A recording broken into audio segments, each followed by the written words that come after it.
पृथ्वीराज रासो सर्वमान नहीं है। आपको पढ़ना है कि मोहम्मद गौरी की मृत्यु कुकरू जनजाति के विद्रोह द्वारा 1206 ईस्वी में हुई थी। ठीक है, 1206 ईस्वी में ही गुलाम वंश की स्थापना हुई थी। ये एडिशनल इन्फॉर्मेशन के लिए हम बता रहे हैं आपको कि आपको ये जानकारी होनी चाहिए पृथ्वीराज रासो में क्या लिखा है।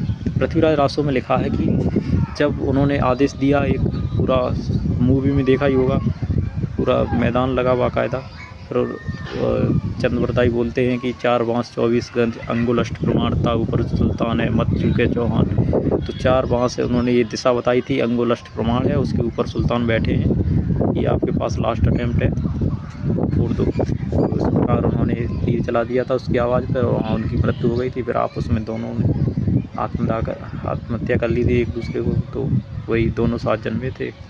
तो यहाँ पर पृथ्वीराज चौहान की वीरता और अदम साहस का परिचय मिलता है, और मोहम्मद गौरी की मृत्यु हो जाती है। और जो हमें पढ़ना है वो है 1206 में उसकी मृत्यु हो गई थी मोहम्मद गौरी की। उसके उपरांत उसके गुलाम कुतुबुद्दीन ऐबक ने दिल्ली में गुलाम वंश की स्थापना की, और वह लाहौर ही रहा। कुतुबुद्दीन बख्तियार खिलजी इनके डर से, उसके 4 गुलाम थे, उसमें आपसी उसका कोई बेटा नहीं था मोहम्मद गौरी का, तो इसलिए ये राजा बने थे। और उसने कभी भी सुल्तान की उपाधि धारण नहीं की। कुतुबुद्दीन ऐबक ने उसे लाख बख्श और कुरान कहा जाता था, और उसने कुतुब मीनार की स्थापना कराई थी। तो काफ़ी काम किए थे, वो हम अगली वीडियो में देखेंगे।